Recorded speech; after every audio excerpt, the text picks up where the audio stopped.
I wish you all a warm welcome here at the Castle of La Sarraz. My name is Anne-Claude Bourgeon and I am an officer of civil status in Moudon.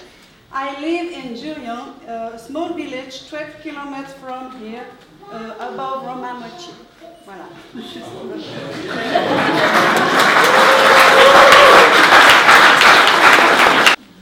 Je vous rassure, c'est pas très long, mais c'est quand même intéressant de savoir que le château de la Sarraz domine depuis 9 siècles le défilé du Mormont.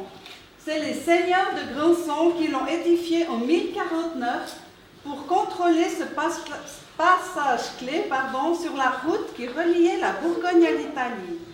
Et contrairement à la plupart des châteaux, en tout cas de canton de Vaud, souvent convertis en prison ou en arsenal, celui de la Sarraz a toujours été la résidence des barons et n'a jamais changé de main jusqu'à la mort de la dernière châtelaine en 1948.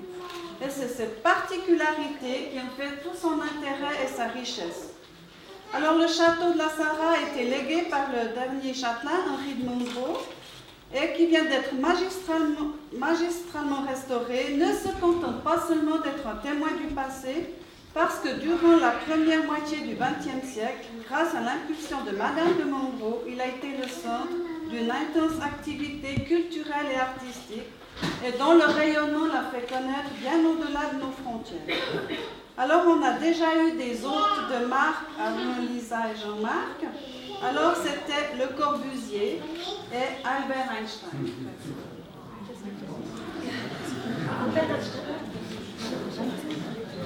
Alors, il y a quelques dates qui marquent le château. En 1922, c'est la fondation de la Maison des Artistes.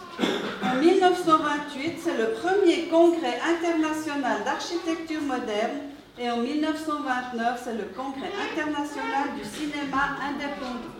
Voilà pour la petite histoire.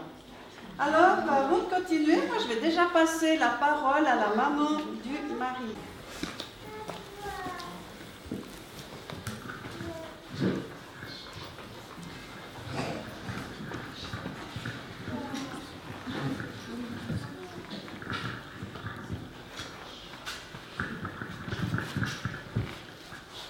Mesdames, Messieurs, tout d'abord, un grand merci d'avoir répondu si nombreux à l'invitation pour célébrer le mariage de Lisa et Jean-Marc.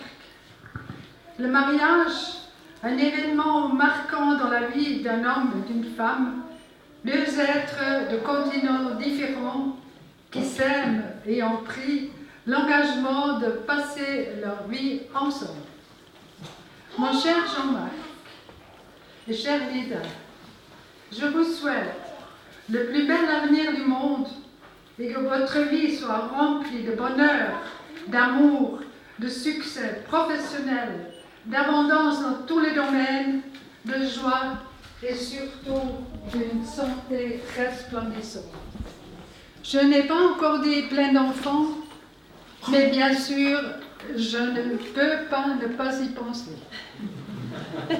Tout comme Michel, ton papa, et ta grand-maman Rosa, y pensent certainement aussi depuis leur résidence céleste. Ils sont avec nous dans notre cœur et c'est sûr qu'ils partagent aussi ce moment exceptionnel avec nous tous. Maintenant, je vous invite à faire plus ample connaissance avec les membres de la famille que j'ai le plaisir de vous présenter la famille suisse, Anne, sœur de Jean-Marc.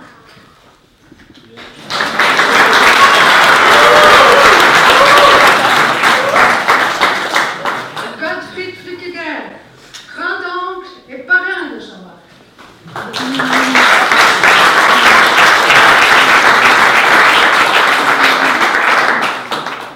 Nicole Flückiger, grande cousine de Jean-Marc.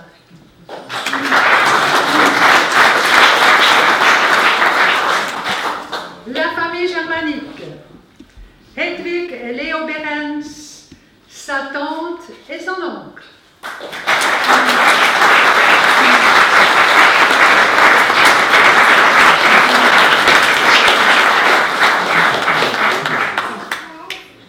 Brigitte Heinrichs, sa marraine, sa tante.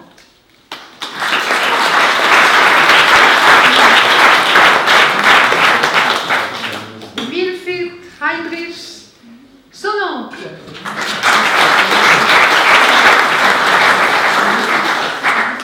Katharina Heinrichs, sa cousine.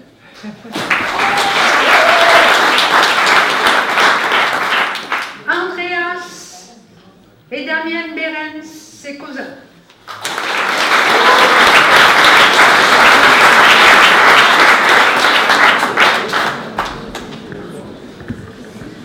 Chère Lisa, c'est avec grande joie que l'ensemble de notre famille t'accueille à bras ouverts en tant qu'épouse de Jean-Marc, belle-sœur et belle-fille.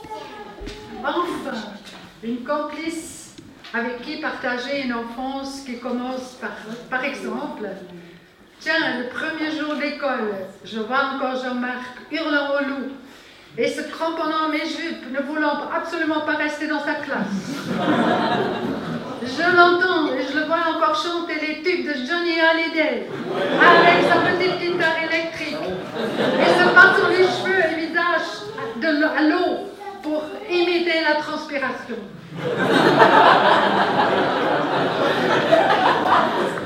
Je sens encore mes mollets quand je servais le roman de pente lors de ses premières sorties à ski.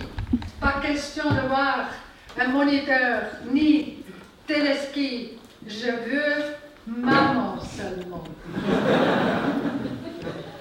Plutôt timide et bien dans son petit monde, je dirais, nous avons été jusqu'à le forcer à faire partie d'une équipe de hockey. Là, c'est papa qui ne devait pas disparaître de la bande de la patinoire. Bien lui en a pris puisqu'il a rencontré son ami de toujours et témoin de mariage, Dominique Margaret.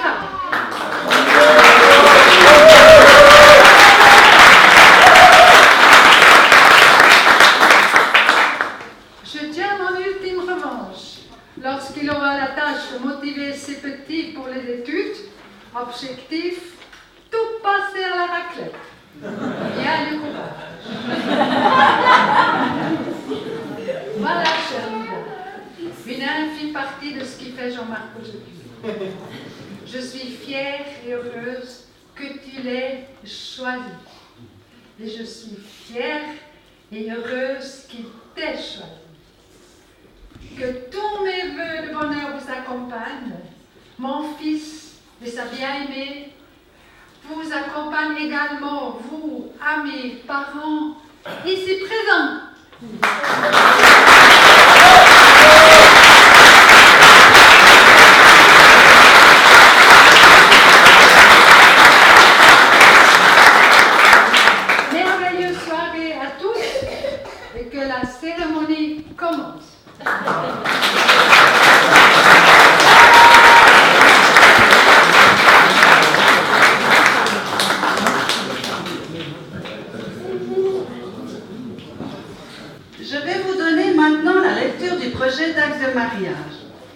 le 30 juin 2012, ont comparu pour être unis par le mariage devant l'officier de l'état civil de l'arrondissement de la Côte, M.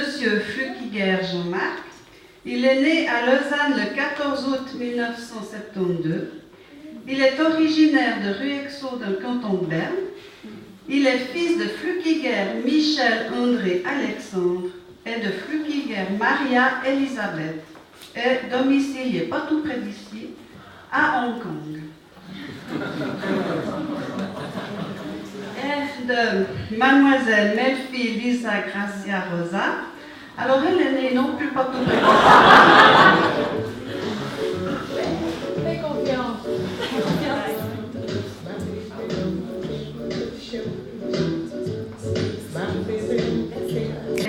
Également domiciliée à Hong Kong. Et puis quand même, il y a deux personnes très importantes aujourd'hui, les témoins. Alors je ne sais pas si les témoins ont regardé avant de venir ou consulté le code civil pour savoir pourquoi ils étaient là. Alors c'est vrai qu'aucun mariage civil ne peut être célébré sans la présence des témoins. Alors ceux-ci ont pour objet de certifier l'identité des comparants et la conformité de l'acte avec leur déclaration. Alors heureusement, ils peuvent être librement choisis par les mariés. Alors c'est souvent des très bons amis. C'est des personnes qui jouent un rôle important dans leur vie. Et puis souvent, je pense qu'ils ont fait les 400 coups ensemble. Alors maintenant, moi, je vais passer la parole à Monia, une amie de la mariée.